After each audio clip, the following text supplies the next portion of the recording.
Hello everyone and welcome to the Gaming Den. Today's review is going to be of a servant that I do not own once again, so I would like to thank my friends for providing the images that are in this video. I would also like to thank the wiki for providing detailed information on the servant's skills and attacks. Today's servant review is going to be on Summer Martha. Summer Martha is of the ruler class. While of the ruler class, she is also the only 4-star ruler servant to this day in both versions. Due to her ruler class affinity, she takes resist damage against all classes except Berserkers and Avengers. Now, let's go over her normal stats. For a ruler class, Martha is a heavy offensive servant type. While she has the lowest stats among the ruler classes, I would like to note that she also is only a 4-star ruler, which in turn, she has naturally lower stats than her 5-star counterparts. That being said, her attack reaches just barely John the Arc's and natural max levels. If you continue to grade out both, Martha surpasses John the Arc's stats by a full 1k points. Martha's Noble Phantasm generation is one of the lowest of the ruler classes, but naturally high for a servant in general. She has a tie for the lowest crit star generation as well for a ruler, only tied with Sherlock, that we will get at a later date. I would like to make also note that while she does have a naturally decent MP gen among servants, she is kitted with 3 buster attacks to her toolkit. So, with leaving only room for 1 arts and 1 quick. Despite the fact of having 3 busters, her hit count is relatively high on all but her buster attacks. Her busters hit for a single attack, and then her arts hits for 3 hits, her quick hits for 4 hits, and finally her extra hits for 5. Martha, like all other rulers, has only 1 passive skill available to her. In Martha's case, hers is Magic Resistance EX, which gives her a debuff resistance of 25%, which only ties with John in the ruler class. The natural high debuff resistance make her a prime candidate to use in fights that has an enemy that stacks debuffs on your team. Martha may lack in the arts department to help her natural MP generation, but that's when it looks like into her skills for the first skill, which is an actual godsend to this Iron Fist warrior. I can already feel the glare from Martha from here. Moving onward, her first skill, as I was mentioning, is called Saint of the Shore B+. This skill allows her to charge her own Noble Phantasm by 20% at level 1, and at level 10, it charges her Noble by 30%. A side note of this skill that is rare, but it matters, so it's worth keeping in mind for, is that if you are on a waterfront or beachside map, her attack is increased by 10% at level 1 and 20% at level 10 for 3 turns. Please keep in mind when using this skill, it has a long cooldown time of 8 turns between the levels of 1 and 5, so it's worth getting this skill to level 6 ASAP, so you lose a turn of cooldown. However, if you can max the skill up to max, it is suggested to do so, but you should not make it your main priority. At the least, try to get it to level 6, though, however, this skill is not her most important skill, and what makes her truly shine like the Star of David. We now go into her second skill, which easily is her most important skill to note. This skill single-handedly makes her one of the most tanky offensive servants available. The skill Natural Body C A grants her the self-debuff immunity for one-time usage, and then a self-heal that varies on the levels, starting at 1000 HP healed at level 1 to 3k at level 10. Now, this is where and why this is important. Remember I mentioned that she is a ruler class. Let us sink in for a moment. That's right, she has a natural tankiness to her through her class alone that takes resist damage from all classes except Berserkers and Avengers. With this skill having a 7-turn cooldown at level 1 through 5, it's a little long of a cooldown, but this is seriously her most important skill, so it would behoove you to get this skill to level 10 ASAP. So she only has a cooldown time of 5 turns instead, which is comes as a blessing in disguise that just continues her natural ability to pound enemies into the ground. Okay, I'll stop now. I hear knuckles cracking in the background. Onward! Next skill of hers is called Jacob's Limbs B. This self-buff provides a special buff against demons, divine, and undead enemies. This may seem like a very niche skill, but in truth, a large majority of the enemies faced are under one of these categories, minus servants, which even then, a good few servants fall under this as well.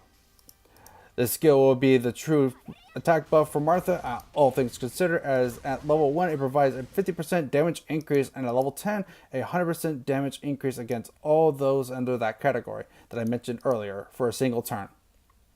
With this skill only lasting a single turn, it would be advisable to use this skill with her noble for some massive damage.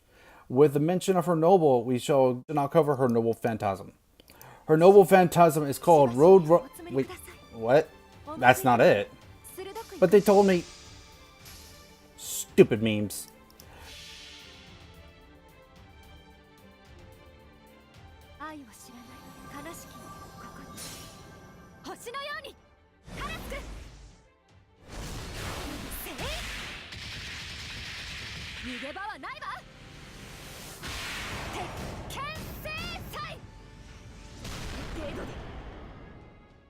Her true name of our noble phantasm is Tarask. Sorry if I mispronounced that. I'm not good at pronouncing it. This noble phantasm is a single target buster of noble phantasm, which effectively gives her 4 buster cards. Her noble phantasm provides a defense down debuff on the target, which activates before dealing damage to the target. Once the debuff activates, she sings a Flurry of Fierce at the enemy for a hit count of 10 hits. At level 1, she deals 600% damage, as compared to her level 5, it deals 1000% damage.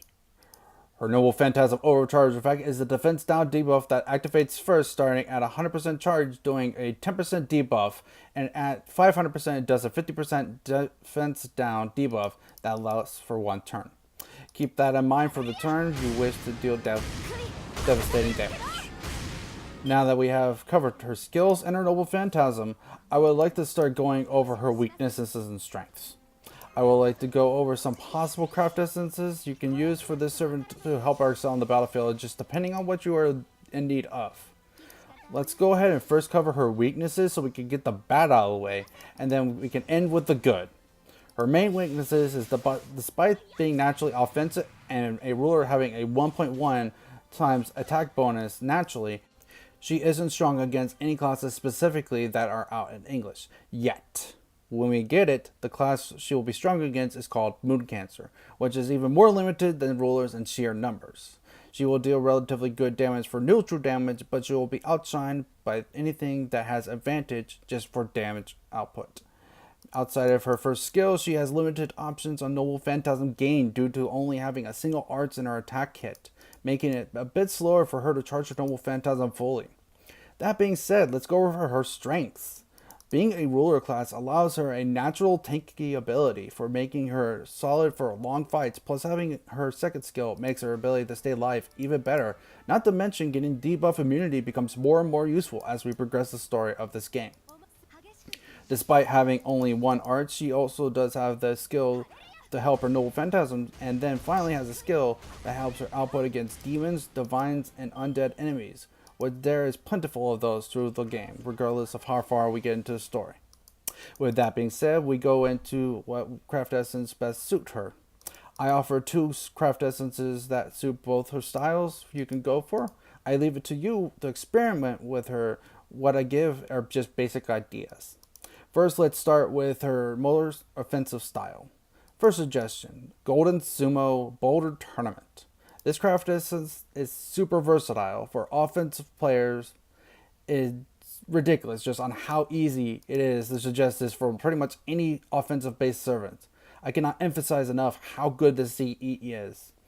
This craft essence is at max uncap, gives a 15% attack buff when you start the fight, with also 50% Noble Phantasm charge. And its regular non-uncap form, it starts with a 10% attack and then 30% charge. This is extremely useful for Martha due to being offensively strong, allowing her to hit harder and start already with about half of her Noble Phantasm charge, just depending on what level you have her. Comboed with her first skill, at level 1, she allows her to get already 70% Noble Phantasm, and then 80% when the skill is maxed. Hit 1 arts chain with it and you have a max Noble Phantasm. This craft essence is limited on how you can get it, but at the same time easy to get due to it is an event CE. You can buy through the event while the said event is up. If you don't have the CE yet, please make sure to do yourself a favor and get them ASAP. Next suggestion for more offensive play is also to use a CE that's not limited though. It's called limited slash zero over. While this craft essence doesn't start you with Noble Phantasm charge, it does, however, increase your buster effectiveness by 25%, even without uncapping it, and fully uncapped is 30% effectiveness. This CE is well received from Martha as her overall offensive style, as effectively 4 busters in her attack kit if you include her Noble. This craft essence alone is highly useful if you aren't able to get the craft essence from the event that I mentioned before, as it will help your damage output greatly. Before I go further with my suggestions, I wish to mention any CEs that increase Buster effectiveness or Noble Phantasm damage up CEs, or just plain attack up CEs are suggested for her, but there are quite a few of them, so I won't cover them all. I would like to now go over more tanky side of Martha by suggesting 2 CEs that best suit her for her tanky side. The first craft essence I've mentioned for her is called Moon Goddess Bath. This craft essence is pretty straightforward, in which it heals your servant equipped with the CE for 500 HP every turn, and heals her for 750 HP every turn if it's fully uncapped. The amount is small, but when it is added to her ability, as a ruler to be tanky in general, and then her own skill which heals for 1000 at level 1, it adds up really fast, thus keeping her in the fight much longer. The second craft essence I would like to go over is called Maiden Halloween, which is available through the Halloween event that will get a rerun in 2018. The effect of the craft essence increases HP recovery by 60%, and at fully uncapped allows to decrease it to 75% instead. Taking that into account, with Martha's healing skill at level 1, which heals for 1000, the CE will increase her healing from 1000 to 1600 to 1750 damage healed from her at level 1, which makes it quite potent. Then when you go into her skill with the max, it goes from 3k to 4800 to 5250 HP healed, which is practically half her entire HP bar. The benefits of this CE allows her the skills that will be in the game, keep her in the game much longer than before, just because of the sheer extra amount of healing it does. With this being said, this has been an in-depth review of Summer Martha, and here's a hoping you pull her. Thank you again for watching this video, and thank you for joining me in the Gaming Den.